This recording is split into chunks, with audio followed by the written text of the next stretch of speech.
Welcome back to my YouTube channel. ಈ ಒಂದು ವಿಡಿಯೋದಲ್ಲಿ ನಿಮಗೆ ಅದರ್ ಕಾಂಪ್ರಿಹೆನ್ಸಿವ್ ಇನ್ಕಮ್ ಮೇಲೆ ಮತ್ತೊಂದು ಪ್ರಾಬ್ಲಮ್ಸ್ ಅನ್ನ ಯಾವ ತರ ಆನ್ಸರ್ ಮಾಡೋದನ್ನ ನಾನು ನಿಮಗೆ ತಿಳಿಸ್ಕೊಡ್ತೀನಿ. ಸೊ ಕ್ವಶನ್ಸ್ ಏನಿದೆಯಪ್ಪ ಅಂತ ಹೇಳಿದ್ರೆ, from the following details of Teju limited prepare other comprehensive income statement. ನೋಡಿ, ನಮ್ಗೆ ಏನು ಹೇಳಿದ್ದಾರೆ ಅಂದ್ರೆ ಅದರ್ ಕಾಂಪ್ರಿಹೆನ್ಸಿವ್ ಇನ್ಕಮ್ ಸ್ಟೇಟ್ಮೆಂಟ್ ಅನ್ನ ಪ್ರಿಪೇರ್ ಮಾಡಿ for the year ending 31st March 2023 ಅಂತ ಹೇಳಿದ್ದಾರೆ. ಸೊ ಪಾರ್ಟಿಕ್ಯುಲರ್ಸ್ ಅಮೌಂಟ್ ಕೊಟ್ಟಿದ್ದಾರೆ. ಏನೇನು ಕೊಟ್ಟಿದ್ದಾರಪ್ಪ ಅಂತ ಹೇಳಿದ್ರೆ, ನೆಟ್ ಪ್ರಾಫಿಟ್ 9 lakh rupees ಕೊಟ್ಟಿದ್ದಾರೆ. ನಾನ್ ಕಂಟ್ರೋಲಿಂಗ್ ಇಂಟ್ರೆಸ್ಟ್ 1,35,000 ಕೊಟ್ಟಿದ್ದಾರೆ. ಸೊ ನೋಡಿ, ಏನ್ ಕೊಟ್ಟಿರೋದು non controlling interest, most important non controlling interest ಅನ್ನ ಕೊಟ್ಟಿದ್ದಾರೆ. ಗೈನ್ ಆನ್ ಪ್ರಾಪರ್ಟಿ ರಿವ್ಯಾಲ್ಯೂಯೇಷನ್ 1,50,000 ಕೊಟ್ಟಿದ್ದಾರೆ. ದಟ್ ಈಸ್ ಗೈನ್ ಕೊಟ್ಟಿದ್ದಾರೆ. ಪ್ರಾಪರ್ಟಿ ರಿವ್ಯಾಲ್ಯೂಯೇಷನ್ ಪಾರ್ಟ್ 1 ಅಲ್ಲಿ ತಗೊಳ್ತೀವಿ. Next losses on investment in equity instrument 90,000 ಇದೆ. ದಟ್ ಈಸ್ ಲಾಸಸ್ ಕೊಟ್ಟಿದ್ದಾರೆ. ನೆಗೆಟಿವ್ ವ್ಯಾಲ್ಯೂ ತಗೋಬೇಕು ಪಾರ್ಟ್ 1 ಅಲ್ಲಿ. Remeasurement losses on defined pension plans ಅಲ್ಲಿ ಲಾಸ್ ಇದೆ. That is also loss, negative value part 1 ಅಲ್ಲಿ ತಗೋಬೇಕಾಗುತ್ತೆ. Share of gain on property revaluation ಕೊಟ್ಟಿದ್ದಾರೆ. ನೋಡಿ, ಗೈನ್ ಕೊಟ್ಟಿದ್ದಾರೆ. ಪಾಸಿಟಿವ್ ವ್ಯಾಲ್ಯೂ ಪಾರ್ಟ್ 1 ಅಲ್ಲೇ ತಗೋಬೇಕು, 90,000. Income tax relating items that will be reclassified ಇದೆ. Always it is part 2 negative ವ್ಯಾಲ್ಯೂಗೆ ಹೋಗಬೇಕು. ಪಾರ್ಟ್ 2 ಹೋಗುತ್ತೆ, ನೆಗೆಟಿವ್ ವ್ಯಾಲ್ಯೂಗೆ ತಗೋಬೇಕಾಗುತ್ತೆ. Exchange difference on translating foreign operation, exchange difference is part 2 ಹೋಗುತ್ತೆ. ಆಲ್ವೇಸ್ ಪಾಸಿಟಿವ್ ವ್ಯಾಲ್ಯೂ ತಗೋಬೇಕು. ಅಂಡ್ ಕ್ಯಾಶ್ ಫ್ಲೋ ಎಡ್ಜಸ್ ಕೊಟ್ಟಿದ್ದಾರೆ. It is always negative ವ್ಯಾಲ್ಯೂನ ತಗೋಬೇಕಾಗುತ್ತೆ. ಪಾರ್ಟ್ 2 ನಲ್ಲಿ ತಗೋಬೇಕು. ಸೊ ಇದು ಕಾಂಪ್ರಿಹೆನ್ಸಿವ್ ಇನ್ಕಮ್ ಮೇಲೆ ಈ ತರ ಸಿಂಪಲ್ ಆಗಿರತಕ್ಕಂಥ ಒಂದು ಪ್ರಾಬ್ಲಮ್ಸ್ ಅನ್ನ ಕೊಡ್ತಾರೆ. ಸೊ ನೀವು ಅದಕ್ಕೆ ಯಾವ ತರ ಆನ್ಸರ್ಸ್ ಅನ್ನ ಮಾಡ್ಬೇಕಪ್ಪ ಅಂತ ಹೇಳಿದ್ರೆ,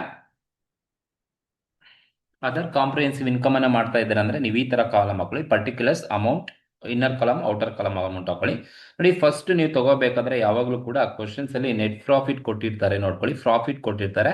ಸೊ ಹಾಗಾಗಿ ಫಸ್ಟ್ ನೀವು ಪ್ರಾಫಿಟ್ ಅನ್ನೇ ತಗೋಬೇಕು. ನೆಟ್ ಪ್ರಾಫಿಟ್ ಅನ್ನೇ ನೀವು ಫಸ್ಟ್ ತಗೋಬೇಕು, ಅಥವಾ ಪ್ರಾಫಿಟ್ ಡ್ಯೂರಿಂಗ್ ದಿ ಇಯರ್ ಅಂತ ಕೊಟ್ಟಿರ್ತಾರೆ. ಸೊ ಇಲ್ಲಿ ನಮಗೆ 9 lakh rupees profit during the year ಕೊಟ್ಟಿದ್ದಾರೆ. ಹಾಗಾಗಿ 9 lakh ಪ್ರಾಫಿಟ್ ಅನ್ನ ತಗೊಂಡೆ. ಸೊ ಒನ್ಸ್ ನೀವು ನೆಟ್ ಪ್ರಾಫಿಟ್ ಅನ್ನ ತಗೊಂಡಾದ್ಮೇಲೆ ನೋಡಿ, ಈ ಕಾಂಪ್ರಿಹೆನ್ಸಿವ್ ಇನ್ಕಮ್ ನ 2 ಪಾರ್ಟ್ ಮಾಡ್ಕೊಳ್ಳಿ. ನಾನು ಆಲ್ರೆಡಿ ಹೇಳಿದ ಹಾಗೆ, ಒಂದು items that will not be reclassified to profit and loss account part 1 ಅನ್ಕೊಳ್ಳಿ. ಅಂಡ್ ಸೆಕೆಂಡ್ ಒನ್ ಬಂದು items that may be reclassified to profit and loss part 2 ಅನ್ಕೊಳ್ಳಿ. ಪಾರ್ಟ್ 2 ನಲ್ಲಿ ಬರೋದು 3 ಐಟಮ್ಸ್. ಆ 3 ಐಟಮ್ ನ ನೆನ್ಪಿಟ್ಕೊಳ್ಳಿ. Exchange difference, cash flow hedge and IT related items may be reclassified. ಈ 3 ಬಿಟ್ಟು ಇನ್ ಯಾವುದೇ ಇನ್ಫಾರ್ಮೇಶನ್ ಕೊಟ್ಟರು ಎಲ್ಲ ಪಾರ್ಟ್ 1 ಅಲ್ಲಿ ತಗೊಳ್ಳಿ. ಬಟ್ ಪಾರ್ಟ್ 1 ಅಲ್ಲಿ ತಗೋಬೇಕಾದ್ರೆ ಅದು ಪಾಸಿಟಿವ್ ನೆಗೆಟಿವ್ ನೋಡ್ಕೊಂಡು ನೀವು ತಗೋಬೇಕಾಗುತ್ತೆ. ಈಗ ನಾನು 1 by 1 ಹೋಗ್ತೀನಿ. ಸೊ ನೆಟ್ ಪ್ರಾಫಿಟ್ ಫಸ್ಟ್ ತಗೊಂಡಿದ್ದೇನೆ. ನಾನ್ ಕಂಟ್ರೋಲಿಂಗ್ ಇದೆ. ನೋಡಿ, ನಾನ್ ಕಂಟ್ರೋಲಿಂಗ್ ಇಂಟ್ರೆಸ್ಟ್ ಯಾವಾಗ ಬರೋದು ಅಂತ ಹೇಳಿದ್ರೆ, ಕ್ವಶನ್ ಅಲ್ಲಿ ಕೊಟ್ರೆ ಇದು ಟೋಟಲ್ ಕಾಂಪ್ರಿಹೆನ್ಸಿವ್ ಇನ್ಕಮ್ ಅನ್ನ ಫೈಂಡ್ ಔಟ್ ಮಾಡಿದ ಆದ್ಮೇಲೆ ತಗೊಳ್ಳೋದು. ಅಲ್ಲಿವರೆಗೂ ಅದನ್ನೆಲ್ಲೂ ತಗೊಳಕ್ ಹೋಗ್ಬೇಡಿ, ಜಸ್ಟ್ ಬಿಟ್ಟಿರಿ. ನೆಕ್ಸ್ಟ್ ನೋಡಿ, ಗೈನ್ ಆನ್ ಪ್ರಾಪರ್ಟಿ ರಿವ್ಯಾಲ್ಯೂಯೇಷನ್ ಕೊಟ್ಟಿದ್ದಾರೆ. ನೋಡಿ, ಗೈನ್ ಕೊಟ್ಟಿದ್ದಾರೆ. ಪ್ರಾಪರ್ಟಿ ರಿವ್ಯಾಲ್ಯೂಯೇಷನ್ಸ್ ಮಾಡಿದಾಗ ಗೈನ್ ಇದೆ. ಸೊ ಇದು ಯಾವಾಗಲೂ ಪಾರ್ಟ್ 1 ಅಲ್ಲೇ ತಗೋಬೇಕು. ಪಾಸಿಟಿವ್ ತಗೋಬೇಕಾ ನೆಗೆಟಿವ್ ತಗೋಬೇಕಂದ್ರೆ ಗೈನ್ ಅಂದ್ರೆ ಪ್ರಾಫಿಟ್ ಅಂತ ಅರ್ಥ. ಸೊ ಹಾಗಾಗಿ 1,50,000 ನಾನು ಪಾಸಿಟಿವ್ ವ್ಯಾಲ್ಯೂ ತಗೋಬೇಕು. 1,50,000 ಪಾರ್ಟ್ 1 ಅಲ್ಲಿ ಪಾಸಿಟಿವ್ ವ್ಯಾಲ್ಯೂ ತಗೋಬೇಕು. Next, loss on investment in equity instruments ಅಂತ ಕೊಟ್ಟಿದ್ದಾರೆ. ನೋಡಿ, loss on investment in equity instrument is also part 1 ಅಲ್ಲೇ ತಗೋಬೇಕು. ಪಾಸಿಟಿವ್ ತಗೋಬೇಕಾ ನೆಗೆಟಿವ್ ತಗೋಬೇಕಾ ಅಂತ ಹೇಳಿದ್ರೆ, ನೋಡಿ, ಲಾಸ್ ಕೊಟ್ಟಿದ್ದಾರೆ. Loss is always negative value. So 90,000 ಕೊಟ್ಟಿದ್ದಾರೆ. ಸೊ ಹಾಗಾಗಿ ನಾನು ಬ್ರಾಕೆಟ್ ಅಲ್ಲಿ ತೋರಿಸ್ತೀನಿ, 90,000 ನೆಗೆಟಿವ್ ವ್ಯಾಲ್ಯೂನೇ ತಗೋಬೇಕು. Loss. Suppose profit on investment in equity instrument ಅಂತ ಕೊಟ್ಟಿದ್ರೆ ನಾನು ಅಲ್ಲೇ ತಗೊಳ್ತಿದ್ದೆ, ಪಾಸಿಟಿವ್ ವ್ಯಾಲ್ಯೂ ತಗೊಳ್ತಿದ್ದೆ ಇನ್ಸ್ಟೆಡ್ ಆಫ್ ನೆಗೆಟಿವ್ ವ್ಯಾಲ್ಯೂ ಬದಲು, because profit. Next, remeasurement losses on defined pension plan ಕೊಟ್ಟಿದ್ದಾರೆ. ಇಟ್ ಈಸ್ ಆಲ್ಸೋ ಪಾರ್ಟ್ 1 ಅಲ್ಲೇ ಬರ್ತಕ್ಕಂಥದ್ದು. ಸೊ ರೀಮೆಜರ್ಮೆಂಟ್ ಲಾಸ್ ಕೊಟ್ಟಿದ್ದಾರೆ. So loss is always negative value. Suppose remeasurement profit ಕೊಟ್ಬಿಟ್ಟಿದ್ರೆ ನಾನು positive value ತಗೊಳ್ತಿದ್ದೆ ಅದೇ place ಅಲ್ಲಿ. ಬಟ್ ಲಾಸ್ ಕೊಟ್ಟಿದ್ದಾರೆ, ನೆಗೆಟಿವ್ ವ್ಯಾಲ್ಯೂ ತಗೋಬೇಕು. ಎಷ್ಟಿದೆಯಪ್ಪ ಲಾಸ್ ಅಂತ ಹೇಳಿದ್ರೆ 35,000 ಇದೆ. ಸೊ ನಾನು ಬ್ರಾಕೆಟ್ ಅಲ್ಲಿ ತೋರಿಸ್ತೀನಿ, 35,000 remeasurement loss. Next, share of gain on property revaluation ಕೊಟ್ಟಿದ್ದಾರೆ. ಪ್ರಾಪರ್ಟಿನ ರಿವ್ಯಾಲ್ಯೂ ಮಾಡಿದಾಗ ಗೈನ್ ಇದೆ. So gain on property revaluation ಕೊಟ್ಟಿದ್ದಾರೆ. ಪಾಸಿಟಿವ್ಸ್ ತಗೋಬೇಕಾ ನೆಗೆಟಿವ್ ತಗೋಬೇಕಂದ್ರೆ gain is always positive value. 90,000 ಕೊಟ್ಟಿದ್ದಾರೆ. ಸೊ ಹಾಗಾಗಿ ನಾನು 90,000 ಪಾಸಿಟಿವ್ ವ್ಯಾಲ್ಯೂನ ತಗೊಳ್ತೀನಿ. Next, income tax relating to items that will be reclassified. ನೋಡಿ, ವಿಲ್ ಬಿ ರೀಕ್ಲಾಸಿಫೈಡ್ ಕೊಟ್ಟಿದ್ದಾರೆ ಅಂತ ಹೇಳಿದ್ರೆ ಇದು ವಿಲ್ ಬಿ ರೀಕ್ಲಾಸಿಫೈಡ್ ಯಾವಾಗಲೂ ಪಾರ್ಟ್ 2 ಹೋಗಬೇಕು. ಸೊ ಹಾಗಾಗಿ ನಾನು items that may be reclassified ಏನಿದೆ, ವಿಲ್ ಬಿ ರೀಕ್ಲಾಸಿಫೈಡ್ ಅಂದ್ರೆ ಮೇ ಬಿ ರೀಕ್ಲಾಸಿಫೈಡ್ ಇಲ್ಲೇ ತಗೋಬೇಕು. ಈ ವಿಲ್ ಬಿ ರೀಕ್ಲಾಸಿಫೈಡ್ ಕೊಟ್ಟಿದ್ದಾರೆ ಅಂತ ಹೇಳಿದ್ರೆ ಇದು ಯಾವಾಗಲೂ ನೆಗೆಟಿವ್ ವ್ಯಾಲ್ಯೂನೇ ತಗೋಬೇಕು. ಕ್ವಶನ್ಸ್ ಅಲ್ಲಿ ಏನು ಹೇಳಲ್ಲ. ಸೊ ನಿಮಗೆ ಗೊತ್ತಿರಬೇಕು, items that will be reclassified always negative value. 60,000 ಕೊಟ್ಟಿದ್ದಾರೆ, ನೆಗೆಟಿವ್ ವ್ಯಾಲ್ಯೂನ ತಗೋಬೇಕು. Next, exchange difference on translating foreign operations ಕೊಟ್ಟಿದ್ದಾರೆ. ಎಕ್ಸ್ಚೇಂಜ್ ಡಿಫರೆನ್ಸ್ ಪಾರ್ಟ್ 2ಗೆ ಬರಬೇಕು. ಇದು ಯಾವಾಗಲೂ ಕೂಡ ಎಕ್ಸ್ಚೇಂಜ್ ಡಿಫರೆನ್ಸ್ ಕೊಟ್ಟಿದ್ದಾರೆ ಅಂದ್ರೆ ಪಾರ್ಟ್ 2 ನಲ್ಲೇ ಬರೋದು. ಯಾವಾಗಲೂ ಪಾಸಿಟಿವ್ ವ್ಯಾಲ್ಯೂನೇ ತಗೋಬೇಕು. ಸೊ ಅನ್ಲೆಸ್ ಆ ಸೆಂಟೆನ್ಸ್ ಅಲ್ಲಿ ಅವರು ಎಕ್ಸ್ಚೇಂಜ್ ಡಿಫರೆನ್ಸ್ ಲಾಸ್ ಇದೆ ಅಂದ್ರೆ ಮಾತ್ರ ನೆಗೆಟಿವ್ ವ್ಯಾಲ್ಯೂ. ಏನು ಹೇಳಿಲ್ಲ ಅಂದ್ರೆ ಅದು ಯಾವಾಗಲೂ ಕೂಡ ಪಾಸಿಟಿವ್ ವ್ಯಾಲ್ಯೂನೇ ತಗೋಬೇಕು. ದೆನ್ ಕ್ಯಾಶ್ ಫ್ಲೋ ಎಡ್ಜ್ ಕೂಡ ಅಷ್ಟೇ. ಕ್ವಶನ್ ಅಲ್ಲಿ ಕ್ಯಾಶ್ ಫ್ಲೋ ಎಡ್ಜ್ ಕೊಟ್ಟಿದ್ದಾರೆ. Cash flow edge always negative ತಗೋಬೇಕು ಪಾರ್ಟ್ 2 ನಲ್ಲಿ. ಬಟ್ ಅನ್ಲೆಸ್ ಅವ್ರೇನಾದ್ರೂ ಪ್ರಾಫಿಟ್ ಇದೆ ಅಂತ ಹೇಳಿದ್ರೆ, ಗೈನ್ ಅಂತ ಹೇಳಿದ್ರೆ ಮಾತ್ರನೇ ನೀವು ಪಾಸಿಟಿವ್ ವ್ಯಾಲ್ಯೂ ತಗೋಬೇಕು. ಏನು ಹೇಳಿಲ್ಲ ಅಂದ್ರೆ it is always negative value ತಗೋಬೇಕು. ಸೊ ಇದು ಇನ್ಫಾರ್ಮೇಶನ್ಸ್ ಇರ್ತಕ್ಕಂಥದ್ದು. ಸೊ ಎಲ್ಲ ಐಟಮ್ಸ್ ಅನ್ನ ಕರೆಕ್ಟ್ ಆಗಿ ನೀವು ಕ್ಲಾಸಿಫೈಡ್ ಮಾಡ್ಕೊಳ್ಳಿ. ಪಾರ್ಟ್ 1 ನಲ್ಲಿ ಯಾವುದು, ಪಾರ್ಟ್ 2 ನಲ್ಲಿ ಯಾವುದು. ಪಾರ್ಟ್ 2 ನೆನಪಲ್ಲಿ ಇಟ್ಕೊಳ್ಳಿ, ಮಿಕ್ಕಿದೆಲ್ಲ ನಿಮ್ಗೆ ಈಸಿಯಾಗಿ ಗೊತ್ತಾಗ್ಬಿಡುತ್ತೆ. ಇನ್ಯಾವುದು ಕೂಡ ಬಿಟ್ಟಿಲ್ಲ. ನೆಟ್ ಪ್ರಾಫಿಟ್ ತಗೊಂಡ್ವಿ, ಗೈನ್ ಆನ್ ಆಯ್ತು, ಎಲ್ಲ ತಗೊಂಡಿದ್ವಿ, ಯಾವುದು ಕೂಡ ಇಲ್ಲ. ಸೊ ನಾನ್ ಕಂಟ್ರೋಲಿಂಗ್ ಇಂಟ್ರೆಸ್ಟ್ ಒಂದು ಬಿಟ್ಟಿದ್ವಿ, ಅದು ಲಾಸ್ಟಿಗೆ ತಗೊಳ್ಳೋಣ ಹೇಗೆ ಅಂತ ಹೇಳ್ತೀನಿ. ಸೊ ಈಗ ನೀವು ಟೋಟಲ್ ಮಾಡಿದ್ರೆ ಇಷ್ಟು ಪಾರ್ಟ್ 1 ಅಡ್ಜಸ್ಟ್ ಮಾಡಿದ್ರೆ 1,50,000 ಪಾಸಿಟಿವ್ ಇದೆ, 90,000 ನೆಗೆಟಿವ್, 35,000 ನೆಗೆಟಿವ್, 90,000 ಪಾಸಿಟಿವ್ ಇದೆ. ಈ ಮೂರು ನೀವು ಅಡ್ಜಸ್ಟ್ ಮಾಡಿದ್ರೆ ಸೊ ನಮಗೆ ಔಟರ್ ಕಾಲಮ್ ಅಲ್ಲಿ ಬರೋದು 1,15,000 ನಮಗೆ ಪಾಸಿಟಿವ್ ವ್ಯಾಲ್ಯೂ ತಗುತ್ತೆ.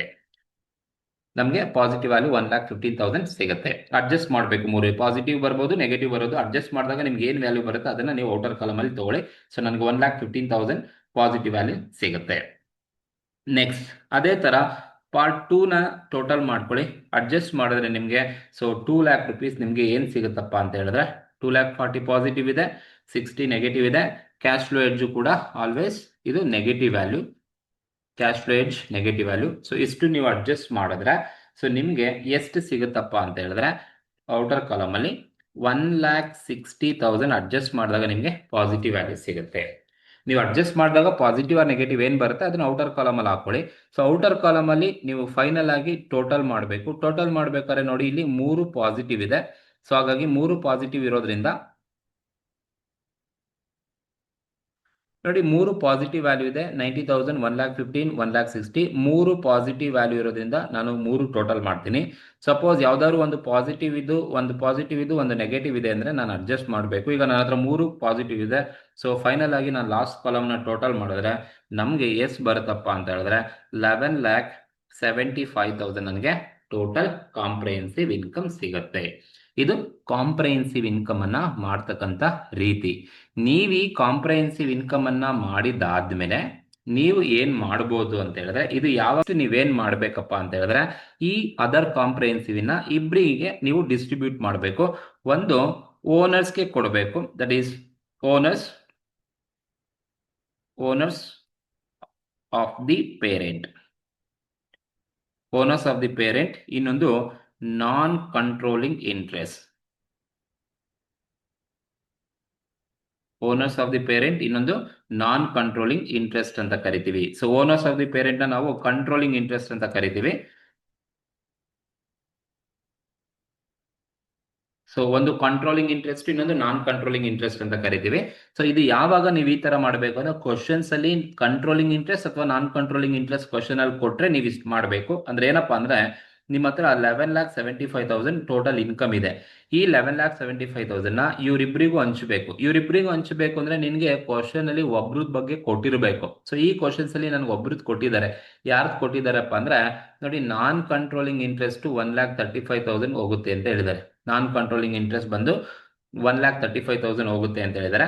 ಹಾಗಾಗಿ ನಾನು 11,75,000 ಅಲ್ಲಿ ನಾನ್ ಕಂಟ್ರೋಲಿಂಗ್ ಇಂಟ್ರೆಸ್ಟ್ಗೆ 1,35,000 ಅನ್ನ ನಾನು ಕೊಡಬೇಕು. 11,75,000 ಅಲ್ಲಿ 1,35,000 ನಾನ್ ಕಂಟ್ರೋಲಿಂಗ್ ಇಂಟ್ರೆಸ್ಟ್ಗೆ ಕೊಡಬೇಕು. ಸೊ ಇನ್ನ ಬ್ಯಾಲೆನ್ಸ್ 11,75,000 ಅಲ್ಲಿ 1,35,000 ನಾನ್ ಕಂಟ್ರೋಲ್ ಇಂಟ್ರೆಸ್ಟ್ ಹೋದ್ರೆ ಇನ್ನ ಬ್ಯಾಲೆನ್ಸ್ ಬಂದು 10,40,000 ಬಂದು ಯಾರಿಗೆ ಹೋಗುತ್ತೆ? ಕಂಟ್ರೋಲಿಂಗ್ ಇಂಟ್ರೆಸ್ಟ್ಗೆ ಹೋಗುತ್ತೆ. ಇಷ್ಟು ಮಾಡ್ಬೇಕು ನೀವು ಅಷ್ಟೇ. ಆ ಟೋಟಲ್ ಇನ್ಕಮ್ ಏನ್ ಬಂದಿದೆ ಅದನ್ನ ಡಿಸ್ಟ್ರಿಬ್ಯೂಟ್ ಮಾಡಬೇಕು. ಸೊ ನಾನ್ ಕಂಟ್ರೋಲಿಂಗ್ ಇಂಟ್ರೆಸ್ಟ್ ಮತ್ತೆ ಕಂಟ್ರೋಲಿಂಗ್ ಇಂಟ್ರೆಸ್ಟ್ಗೆ ಡಿಸ್ಟ್ರಿಬ್ಯೂಟ್ ಮಾಡಿದ್ರೆ ಸಾಕಾಗುತ್ತೆ. ಸೊ ಇದು ಈ ಒಂದು ಕ್ವಶನ್ಗೆ ಇರ್ತಕ್ಕಂಥ ಆನ್ಸರು. ಇಷ್ಟು ಮಾಡಿದ್ರೆ ನಿಮಗೆ 6 ಮಾರ್ಕ್ಸ್ ಸಿಗುತ್ತೆ, ಈಸಿಯಾಗಿ ಸಿಗುತ್ತೆ.